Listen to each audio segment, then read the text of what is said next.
Hello and welcome to Film Club, a new spot on YouTube where we discuss everything movie and TV show related. Today we talk about Wandavision, Disney's newest installment in the Marvel Cinematic Universe. Today I'm joined by Mia and Patrick Mitchell, two film fans that are going to have a lot to say about this new entry in the Marvel Cinematic Universe. Hi guys. Hello, I'm Patrick Mitchell. I like movies. That's kind of why I'm here.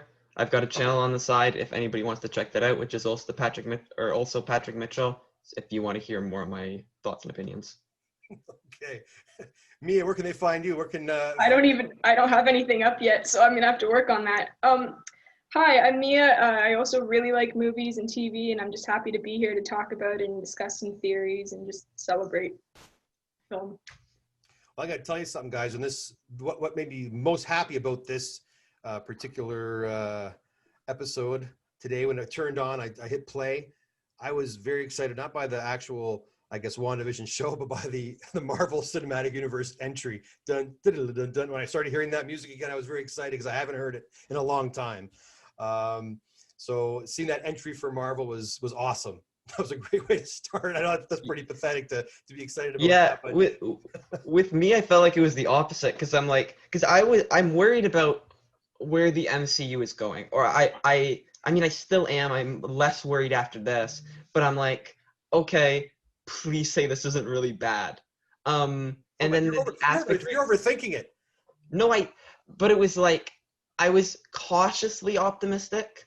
Like I didn't really know what to expect. I didn't watch a lot of the trailers, and I was very pleasantly surprised by this. How different it was, how weird it was. You don't really expect these character-driven stories in the MCU. Like, I know the movies are called Iron Man or called Captain America, but this feels like it's an exploration of a character. It feels like they're exploring Wanda's psyche in a way. Like this whole thing's kind of an illusion that she's created around herself out of pain and out of grief. And you just see like little bits of that, like the ads and how they call back to her past trauma. Like the first episode's ad is for the Stark bomb. And the second episode's ad is a callback to Baron von Strucker, who tortured her and Pietro. And you just see little bits like that, like the light shimmering through. And it's kind of just this exploration of her trauma.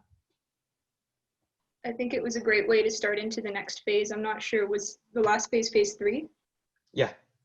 So to end that and just to completely step outside of their comfort zone, these filmmakers, and be able to tackle basically a brand new story with all these characters that we haven't exactly explored yet to their fullest extent. Like Wanda and Vision have always been sort of sidelined, even though they're some of the most powerful Avengers. Just to be able to have them front and center now, but also be able to tell their story through the lens of all these different genres and time periods of television. It was just quite something to see. It was very creative, and I'm just very excited to see where it's going. Well, I think I think that's the big thing that is going to be the caveat here. Is it going to be widely accepted by the average Marvel Cinematic fan? Because this was completely different than anything we've seen. Like you said, Patrick, it was. Yeah, I liked it for that. I've been talking with you earlier, and I'm getting a little sick of that kind of repetitive nature of the MCU. I'm sick of kind of these bland villains, and I'm sick of the big CGI action that takes place in a gray city every time. And now this is just totally different. Like there's inspirations by David Lynch in here. I never thought I'd say that about a Marvel thing. Like there's bits of like Blue Velvet and Twin Peaks in there, and kind of the Mulholland Drive, where it's that mix of fantasy and reality. I really enjoyed it. I hope, like, what I think they're gonna do is the first episode's the 50s, and the second episode is the 60s, and then I think episode 3 is the 70s, 4 is the 80s, and we're gonna see different kinds of sitcom techniques, right?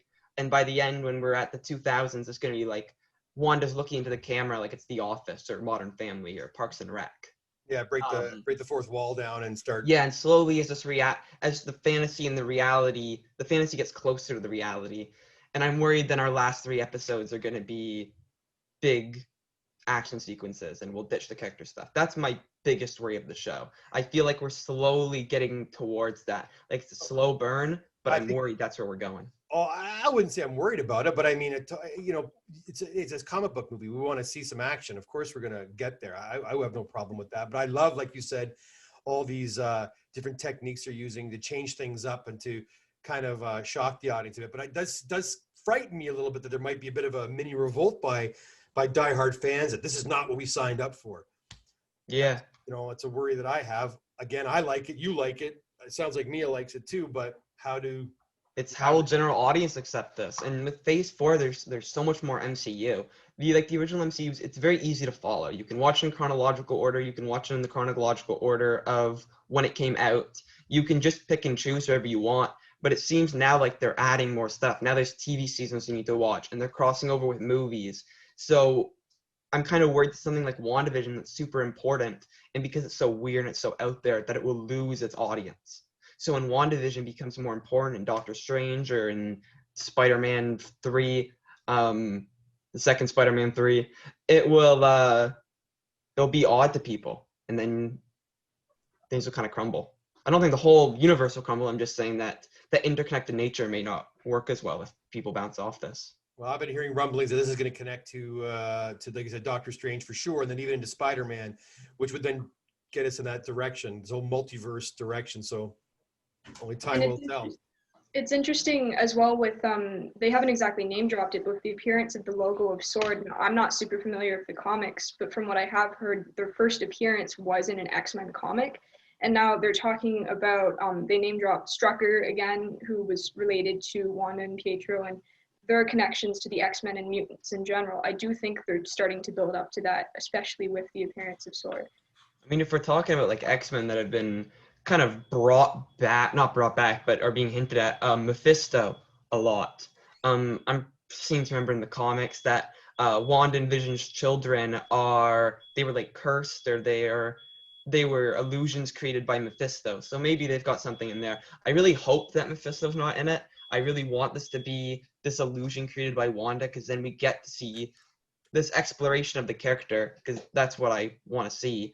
But I don't know. I'm cautiously optimistic. I agree with you about having. I also don't want it to be someone outside of Wanda and Vision who is responsible for all of this. I went into this thinking it would be sort of along the lines of the House of M storyline, that it was Wanda in her grief and her mental breakdown creating this new world. I didn't want to see another villain externally having his or her their hooks in Wanda creating this. I think it'll be an interesting character study for it to be Wanda as the antagonist. That's what I think. But I worry because MCU is kind of, other than like Killmonger, Ego, Thanos, MCU is a record of having bad villains. I think that even the diehard fans can agree that MCU frequently doesn't have good villains, and they're usually the weakest parts of their movies. I don't really need a big bad behind all of this. I just kind of want Wanda. I like the character study, and I like what they're doing with it. And what I said earlier, I think it will slowly kind of go back to reality. You've got the 50s, the 60s, next episode will be the 70s, and then the 80s, and we'll slowly get back to reality as Wanda kind of comes to terms with this pain and this grief and this trauma that she's felt. And it's kind of an exploration of that. Like the last time we saw her was her trying to kill Thanos in Endgame, and then her losing Vision in Infinity War. Well, they're going to tell us how she got in this predicament in the first place. We're living this inner world of hers, but perhaps the inclusion of Sword in this is a hint as to who the villain is going to be in this series. Are you guys familiar with Sword? No, not well at all. To speak on it. Well, Sword, it's like an offshoot of Shield, and it's like this. Well, I downloaded it here. It's the Sentient World Observation and Response Department. Right, and according to Wikipedia, they're a counterterrorism intelligence agency, and they deal with extraterrestrial threats to world security and in space, in a space-based counterpart to Shield. So that might be a hint or a clue as to what sort of villain or being is kind of we're dealing with here.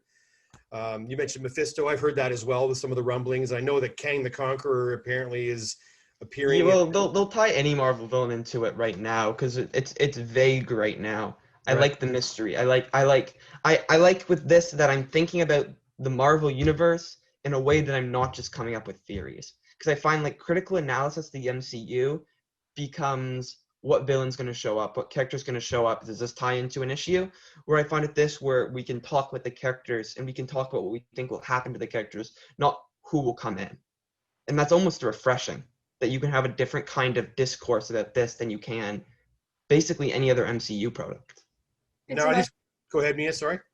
I was just going to say, it seems to be a much deeper story than your typical, like, your Avengers film where you're just facing off against a villain. You have to do. Yeah, that's why I'm hoping we don't go back to standard MCU at the end.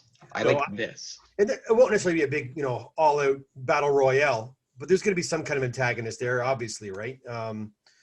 Who that is, who knows? And why I worry they'll put an antagonist in like episode 8, and they're like, okay, well, Wanda's story's done. I don't know. Let's go. She's going to go fight this guy. And she goes and blows him up. And it's like, okay, Doctor Strange time. That's what I'm worried about. It is interesting. I'm worried that Feige would be too worried with keeping this, that he'll, in the scripts, that he'll kind of panic and go back to where he's comfortable. He'll flee back into his comfort zone. I don't know. Feige's always, he's been a risk taker and he's taken all kinds of risks. I don't think he would. I think he knows he has to go in a new direction. You just can't repeat the Thanos storyline again with a new villain. Take out Thanos, put in someone else, and put in Doctor Doom and do the exact same thing. I think fans would be upset with that. I think most would be upset with that. So I think he's going to approach it in a different way. And this Disney Plus is a vehicle to really explore these secondary characters you're talking about. Like we know the main 3 or 4 characters. We get to know them really well, and they have their own movies, so we get to really know them. But these side characters like Hawkeye and Wanda and Vision, we get to learn more about them through these types of shows. So that's exciting and a lot of fun. And you're right, there's a lot of time spent on that character development we haven't gotten so far. I really like Elizabeth Olsen in this. I think she's very good. Like she shows range in this. She's kind of bouncing between almost different versions of herself. Like there's that like the cutesy ditzy housewife version, and then she'll just snap and she'll become this like menacing sorceress. And that kind of the menacing sorceress is always kind of just right under the surface. So you're always in this kind of state of tension where you're like, when's it going to emerge next? When are we going to get our next hint? Which is exciting. I think that's good storytelling. And the way she's playing her character, it's not exactly clear what her intentions are, because at the end of the second episode where, at the end of the first episode, actually, she is watching the Mr. Hart choke basically to death at the dinner table. But the way she tells Vision to help him, like, it's unclear whether she's having to command him or whether she's nervous for him. Like, well, I don't think Vision's real. No, I don't think it's real either. There's foreshadowing in it. If you like, there's a part where he's like, I wrote the line down here because I knew I'd want to reference it. He's like, Wanda's like, oh, I'm surprised you're able to do the trick. And he's like, of course I did the trick right. I'm an illusion. His nickname is Illusion. Like, yeah. I don't really think people are going to be surprised if they find out Wanda's behind it. I like the mystery of kind of us learning it, but I think we do know that Wanda did it, or I hope she did it. I don't really want a big bad. I wonder why she's going back. I mean, if we're in her mind's eye, if we're in her psyche, we're kind of in this. She's reverted it to this Hollywood land or these TV sitcoms of her youth. I hope they had these types of shows in Sokovia when she was growing up. Dick Van Dyke Show and Bewitched. But I think there's such a stereotypical version of them that she would flee to something even if she's not really familiar with it. Like there's a faithfulness to it. I'm not just talking about the black and white and the aspect ratio, the types of jokes they're telling, the laugh track. They even like satirize Cold War propaganda, like the Red Scare. There's the thing in the first episode where Mr. Hart's like, we don't eat with Bolsheviks. Yeah. And he's at the table and Vision's like, Norm here is a communist. Like there's the satire of that. They laugh. Yeah, but I like that it's not just surface level sitcom stuff. Like there's an attention to it. Yeah. No, you're right. It is quite good. And the writing is quite good, and a lot of playing with these characters and letting. I don't exactly know where they're going, and that's what I like about it. That's exciting. Right? I don't want to see. an action movie with a superhero. I want to see these characters in new and different situations, and I hope that's what Feige gives us.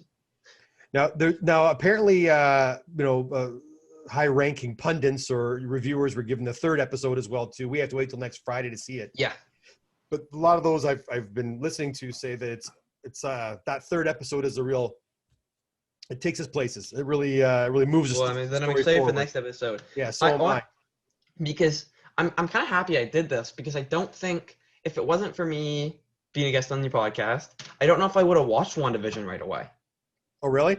Yeah, like I feel like, because I kind of like that year break where I didn't feel the obligation to see a superhero movie every season, that I sat down and like, okay, how's this going to go? And I was I'm back with it now. I'm enjoying WandaVision. And if I like WandaVision, it may just reinvent my interest for it. Because after Endgame, I'm like, I loved Endgame. And then Far From Home was a nice epilogue. And I'm kind of like, I want a break. Right. And COVID kind of artificially gave that break. And now that WandaVision's here, I don't know, I'm liking WandaVision, how different it is. I've been dying to see the Black Widow film. I know you're not too eager to see it, but I've been really waiting for this, wanting this, and making me wait this long has been really quite dreadful. I'm happy we got WandaVision first, because I feel like, because I'll see Black Widow. I was worried that I would see Black Widow, and because Black Widow, everything I'm describing at what I don't want from these movies is going to be in Black Widow. That's true. It probably will. Everything I don't want in these movies, all the stuff I don't like, is going to be there. The artificial stakes, the kind of meaningless big villain, the big actor will show up for like a minor role, the way, like, I don't know, all my problems with the MCU, I feel like will be present in Black Widow. And I'm happy I got WandaVision first, because that's what I wanted. Standout performances. Who really stood out to you in this series Elizabeth so far? Olsen. I thought she was great. I thought she was really good. You don't really get it.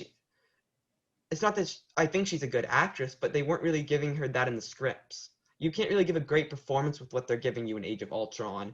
And even in the better written films, she's either not in them or only in them for a small part. No time. There's no time. So now we get to put her in the spotlight, and you realize, oh, she's really good at what she's doing. She's really good here. She's got good character writing, and she's able to kind of move between them. She's got this kind of tension, the menace boiling underneath the surface. Like her character, she reminds me a lot of, this is going to be a deep cut here, one of my favorite movies, Mulholland Drive. Mm-hmm. And you have the Naomi Watts character in that. Trying to remember the name of her. But you've kind of got that mix of reality and fantasy kind of boiling underneath the surface. And I like those kind of characters. And I think Elizabeth Olsen's doing a really good job here. I think it's one of the standout MCU performances, to be honest. So far? If it keeps going in this direction, I think it will be. I mean, 2 episodes isn't enough to make that jump yet, but I don't know, if she keeps doing what she's doing, I'm impressed. Nice. That's the thing about Marvel movies. I feel like that there's always, at least in the most recent ones, there's always been too many characters at once to be able to get close to any one actor's performance or any one character's story. So now we finally have this really conflicted and layered character in the spotlight, and she has all the screen time. Like, when I think of Scarlet Witch, the 2 standout scenes are probably in Infinity War and Endgame, Vision's death scene, and when she faces off with Thanos and says, "You took everything from me." Like, we saw hints of it, but we never fully got to enjoy it and experience it like we're getting to now. And to finally be able to see her, like you're saying, walking the line between this violent, overpowered being and this person who just wants to be living a happy life with her husband. Like, it's quite a role, and she's tackling it so well. She's done such a good job in just these 2 episodes. And even if there aren't any extraordinary events in them, even if it is off to a slow but suspenseful start, you can still see those moments where her acting shines through. Yeah, like we're getting character here. We're not, like, that's why I was worried about Black Widow, because I didn't want to see CGI explosions instead of people. And I feel like I'm seeing people here, and I'm seeing filmmaking, I'm seeing style. It's good. I'm enjoying it. I thought Paul Bettany was actually quite a standout too. I Thought he was a standout? Oh yeah, I love the straight man. He's always playing. He's the android, right? He's like the Mr. Spock, as it were, the emotionless. And this now we get to see him as a man. But the interesting part I thought was when he chewed the gum and he got all cogged up and he became kind of drunk or inebriated and he had to do that whole magic act. I love that, and it harkened back to his performance in The Knight's Tale. I don't know if you've seen that or not. No, I haven't seen Knight's Tale. No, and he plays this really flamboyant and very outgoing character, and I saw glimpses of that in this as well too. It was quite funny. I laughed out loud at several points during that whole magic act. Yeah, it was quite good. So again, looking forward to see where they're going with this. But I think there's going to be a bit of a sad ending because I don't think this will end well. No, I don't think so. Okay, I mean, I hope it doesn't end well. That'd be different. Right. I mean, everybody liked Infinity War. One of the reasons because the heroes lost. It wasn't a wrap-up ending. Like a lot of these, like in Captain America, or in like Civil War. I think Civil War is the prime example of this. All these superheroes fight, and they're all in conflict, and there's this massive battle, and the politics are into it, and Black Panther's father died. And after the movie, they all just like shake hands. They're like, okay, let's be friends again. We got to be in Infinity War in a year, guys. Let's wrap this up. And then Infinity War had consequences. Yeah, that's kind of why it's weird with the Black Widow movie, because we know for a fact it can't have consequences. The only characters that can lose or die are the ones being invented for this movie. Black Widow's a prequel. We know there's going to be nothing. Whereas this is new and it's different. So I'm hoping that it will have consequences. Yeah, but this TV series comes in the heels of the news announcement that Chris Evans is coming back as Captain America. Right? So yeah, like even they can't even keep people dead. No. I really hate when people come back to life. I'm not going to get into Star Wars, but no. There's a character in there that I don't like characters coming back to life. I mean, Endgame was an exception. It was kind of building to that. And there's like other things here and there that I like that they bring characters back to life, but it's got to be part of the world. I don't like where it's like, oh shoot, what are we going to do here? I don't know. Is one of the protagonists dead? We can bring him back. Or bring him back for fan service. Like, I don't really want Chris Evans back. I like Captain America, but he's had his arc over 10 movies. I don't know if he needs another. I don't know if he needs to be in them, other than for name recognition. I don't know. In the comic books, oftentimes they'll remove a character for a while, right? Tony Stark left and, was not Iron Man for quite some time. Well, yeah. Where Jim Rhodes came in, but then he always had his return. Same with Captain America. There's a time when he became Nomad and just left, and then other characters took on the mantle. But eventually Steve Rogers did come back. I mean, I know this is not the comics, it's the movies, and we want to see characters. Things matter. If something happens, it should be there and it should be concrete in that universe. But it is a comic book movie, so yeah. Like I don't want to. Well, there's that big essay by Martin Scorsese, which I don't agree with the thesis that where he's like Marvel movies aren't cinema, which they are, but I think he makes valid points in that essay. Like you don't have to, when you read something, you don't have to agree with all of it. Right. But I kind of agree with the part where he's like, so many of these movies are kind of like theme park rides. Like you go there, you get your thrill for an hour, you don't really experience anything or feel anything, or nothing's explored. And then they're like, okay, it's over, come back for the next one. And nothing really changes in the movie. The characters don't change, their settings don't really change. And I feel like there's change here. I feel like there's an attention to detail here that I really like. Okay. Well, and so how about the color changes, guys? It starts black and white. Second episode, black and white. Some glimpses of red, and then by the end of the second episode, we go into full color. So what's going on? Any ideas? Well, I've heard rumors online about the red. Like Patrick was saying about Mephisto, that people are like, oh, because red is the color that's most central to the introduction of color to this show. Everybody's like, it's got to be hinting at Mephisto, but I think it's just to do with Scarlet Witch. Yeah. But even if it isn't symbolic, or maybe not in a way that we've discovered yet, the use of color and its introduction, we haven't seen anything like that in a Marvel film. Like I've seen that in other movies, like I'm thinking The Giver, which isn't star film, but it's still quality entertainment. And these are all techniques that you'd see more so not in a blockbuster film like Marvel, but in something I guess Martin Scorsese would think is real film. They are trying to expand the way they're approaching their content, and I think it's really been a treat to see just in these 2 episodes, and I can't wait to see what comes next. Probably most Yeah. famously done in Schindler's List, That's right? what I was about to say. Schindler's List seen there. Girl, the I'm like, Red she's Coat. about to say Spielberg. She's about to say Spielberg. Yeah. Um, But I think I wish they didn't show the color for the toaster because then it would make the helicopter more shocking. Like when you watch, but it was when so you kind of, small. It was so tiny. yeah, but I saw and I'm like, oh, there's gonna be like a big burst of color soon. It made me expect and anticipate the helicopter. And do Was you, that when do the helicopter showed up and there was no color in the toaster and would have been like, would have hit you? how about the commercials? Like the Tony Stark I think they're ties back toaster. into her pain and her grief. The first one is a tie back to the Stark bomb. The second one is a tie back to Baron von Strucker, who tortured her and her brother. I think we're gonna see one about Vision's death in like episode 5 or 6. But why a watch? Why a watch? Why a Strucker watch? No, because they're just ads for TV, but they've got. Oh, I get that. So you don't think it being that a grief toaster? is seeping through. That the pain, the memory and the trauma of that is ever present. But it's Yeah. also interesting, the slogans being delivered in the commercial seem to be hinting at where they're going. Like, I've just written them down. I'll try to find them. But I think the Hydra one was something about Strucker will make time for you and the significance of the watch, which is interesting. Like, I don't know what that means, but it seems to have some sort of sinister implication towards Wanda, who has this really negative history with Strucker.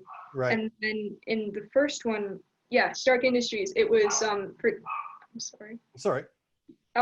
It was forget the past, this is your future.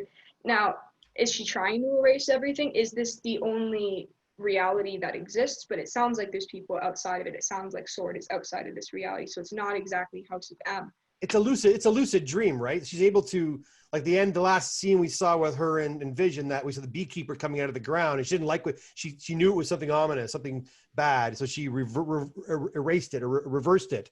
And went back to the point where, you know, she's pregnant now and they had that last kiss and the show is over. So she's aware somewhat of what's going on, you know, which is really interesting. But going back to those commercials though, really quickly though, notice that the actors in both commercials are the exact same. The male main figure and the woman, they're both, so they're obviously going to be main characters. I think they'll probably be her parents. Her parents? Yeah, they'll tie it back into them. I think they'll just make the parents.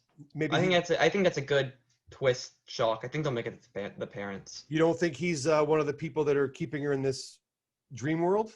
Like I don't think anybody's keeping her in the dream world. I think she is. Oh, you do? Yeah. I think it's a bit of both. That's why I said I want the character exploration. I want her to be keeping herself in the dream world. I keep saying Mulholland Drive because that's the closest thing I can compare this to, and I think there's a lot of Lynchian references here. They're going for something over there. And you kind of have the Naomi Watts character who Hollywood isn't working out for her, so in her mind she kind of creates this Hollywood where everything's perfect and it's like in the movies. And you have that bits of sinister creeping through, like the woman behind the diner. And that same thing is kind of echoed in WandaVision, how you've got Wanda and she's gone through pain and trauma throughout the phases 1 through 3 of the MCU, and now she's created the sitcom world. And if you watch sitcoms, there are no consequences at the end of the episode. Whatever happens is wrapped up in a bow, and it's nice and it's neat, and there's no pain, there's no trouble, nobody's changing. It's the way she wants it. There's more involved because you heard the Jimmy Woo character, Wanda. No, but things are seeping through. But did he not say who seeping through? Did he not say who did this to you? Is that what he's saying? Who did this to you? He did. Yeah, but I think she's done it to herself. I hope she's done it to herself. I think the good twist would be if she did it to herself, because that's character. That's exploring a person. But at the end of the first episode, you see that someone's controlling it. That there's someone who's like overseeing this whole thing. So I don't know. I don't think it's as simple as her reverting into this dream world. I think perhaps she's put herself there, but someone kind of helped her get there, or is now. I hope it's just her though. Because going into this, I had thought that as well, that it just seems to be that with everything that happened in Endgame, she's like, nope, it's my time to just have what I want. And she made this alternate world. But it does seem like they're hinting towards something else now, especially with that voice saying, Wanda, who did this to you? And especially with the shot of the person at the computer kind of monitoring the situation. Right. There seems to be someone who's either hijacked it and is making it like, that's my theory. I think someone has taken a certain amount of control of this illusion that she's created and is going to make it more threatening to her because they realize how powerful she is. Like with the beekeeper at the end and with the helicopter, someone is trying to get in or to manipulate what's happening in her reality, because this wasn't all her decision having these elements pop up. And those explosions too, right? Those explosions. They say, "Oh, it's just a tree," but no, they were like massive explosions. Which Yeah, I worry that was like the helicopter crashing, and it exactly. became that in her mind. I worry that it's gonna be like the Truman Show. Well, I think the color, And you've got like a villain sitting behind a computer, and they're like, "Oh, we're gonna get Wanda, twirl the mustache." Like, I don't want that. That's why I'm cautiously optimistic. I think they'll go for the character-driven route instead of the what will lead to an easy fight. Because that's what happened in the comics, and it worked so well in the comics that I think just to have a villain behind it, I don't know. Well, the colored moments, the little red light and the helicopter, I think are that's reality, right? Yeah, I think it's seeping in. It's seeping in, right? Like you said, going to color in the end of the episode, showing that it's really coming now, right?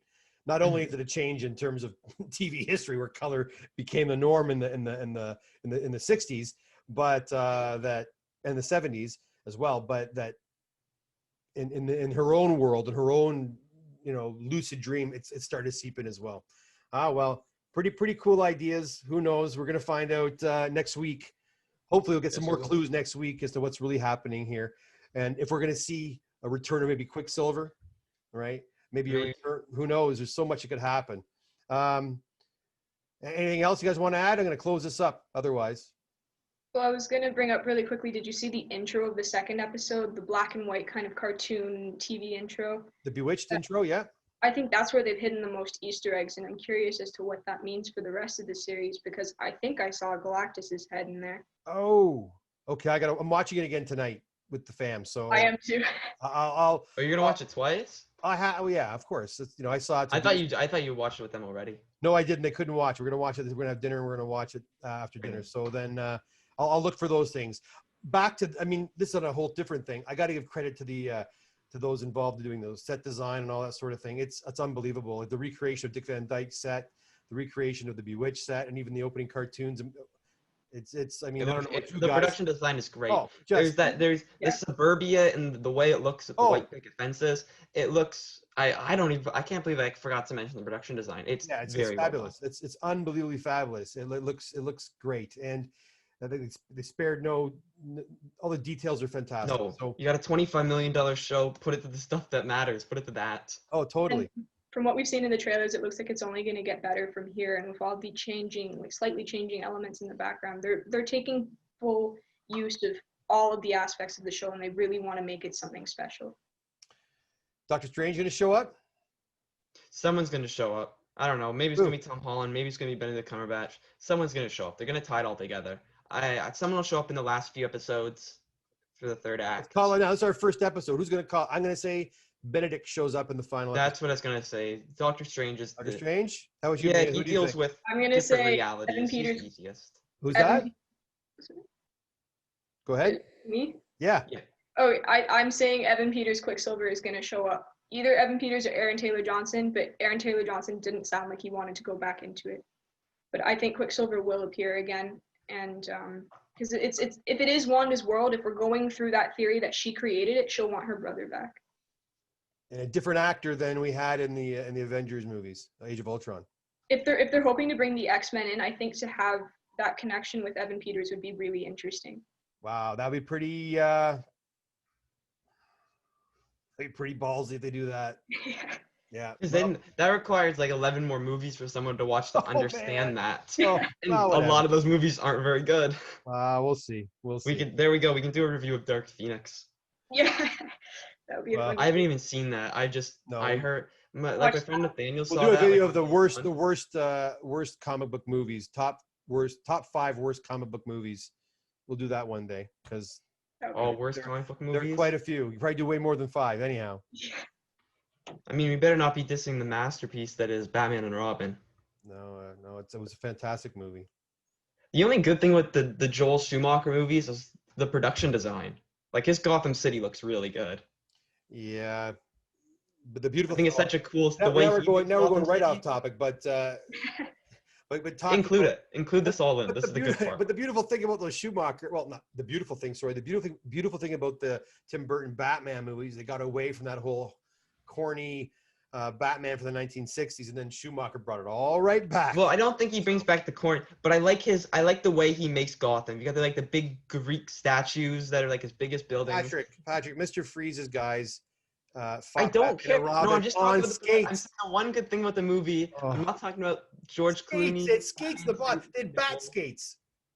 Yeah, I don't know. That's bad. Yes. I'm just talking about the production design. All right, guys. Thanks so much for coming by and giving us your thoughts on the new WandaVision series, episodes 1 and 2. Appreciate it. Thank you for having us. Oh, no problem. Thank you for having us. You want to do episode 3 next week or what? Yeah, we can do episode 3 next week. Might as well, right? We will grace your podcast with our presence. Oh, thank you.